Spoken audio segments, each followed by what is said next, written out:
The giant canyon swing at Glenwood Caverns is one of the scariest rides in the world. This S&S Screamin Swing is perched on the edge of a cliff, positioning riders a staggering 1,300 feet above the Colorado River. The visuals are insane. Does this make it one of the world's best flat rides? Find out in this review. S&S unveiled their Screamin Swing model in 2004.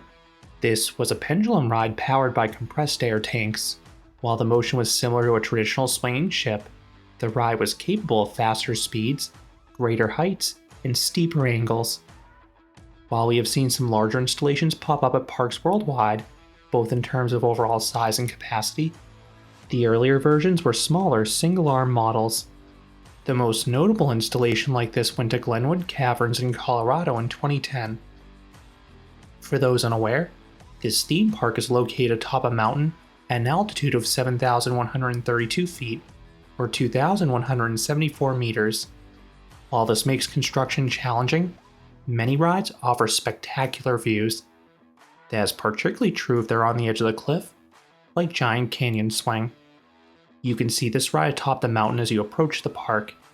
The white A-frame is very visible relative to the mountain, but it looks truly breathtaking from within the park.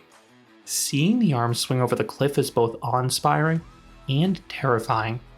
There's a reason there are multiple observation platforms specifically for this ride, and people are always there. I particularly like the one halfway through the Fairy Cave tour. This ride has even been featured in multiple TV specials and viral videos. I have even had a few people ask me if the videos of this ride were AI generated. This ride's location is that unbelievable. This ride has a very low capacity. It accommodates just 4 riders per cycle. Pairs of guests sit back to back, so it can handle just 60 to 80 riders per hour. Fortunately, crowds at this park are typically not too overwhelming. I think it's a combination of this park's location and the high price point. From what I understand, this is usually one of the longest waits in the park. This and the Alpine Coaster were the only 2 rides that were more than a 1-cycle wait in my lone visit on a summer weekend, no less. Midday, this ride a full queue. I recall that taking about 20 to 30 minutes. If you want to marathon this attraction, head there during the first hour.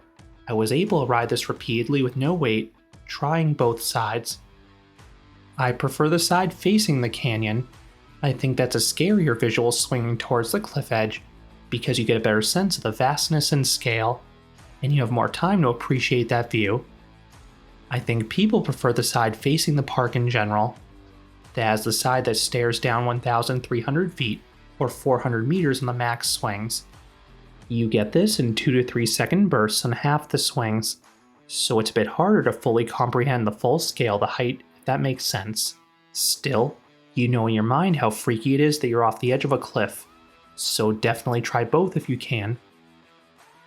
The park is happy to let guests wait an extra cycle if the side they want is already occupied, and the attendant was good about calling for single riders to fill empty seats, which was very much appreciated given this ride's low throughput. Riders are secured by a lap bar that swivels from the side and then is lowered downwards. These are identical to the other Screamin Swings and some of S&S's roller coasters. I really like how freeing these restraints feel. Once secure, you begin rocking back and forth. It only takes 2 swings before you're over the edge of the cliff, and from the get-go, the views are the star. Every vantage point from Glenwood Caverns is fit for a postcard. It is especially epic when you're getting that view from a thrill ride, flinging you through the air at speeds of 50 to 60 miles per hour or 80 to 95 kilometers per hour. Now the cycle itself is not as strong as some other Screamin Swings for 2 reasons. 1, the max angle is not as severe as others. You only go just beyond the 90-degree mark and not much more. Other installations come closer to 120 degrees, so it feels more like you're inverting, which makes the airtime feel even more intense. 2, and related, the airtime is decent sustained floater on Giant Canyon Swing. Still good in the grand scheme of pendulum rides, but the Screamin Swings that go higher or steeper offer superior airtime. That being said, getting any airtime with these views is special. It feels like you're flying as you stare outwards at the Rocky Mountains and the canyon beneath you. The other con with this ride is the short cycle. This is an issue with all the Screamin Swings. You only get 3 to 4 max swings in this one, but again, the warm-up and cooldown swings are still engaging in this one at least, because of the views. The other installations do not have a location like this, so those parts are really pretty dull moments. What would I rate the Giant Canyon Swing? I would give this attraction a 9.5 out of 10. This is a world-class flat ride. The location 100% makes this attraction. The placement at the edge of the cliff offers stunning views. These are wondrous and terrifying at the same time. Few rides are scarier, especially if you have a fear of heights. Then this rides some solid floater airtime as well.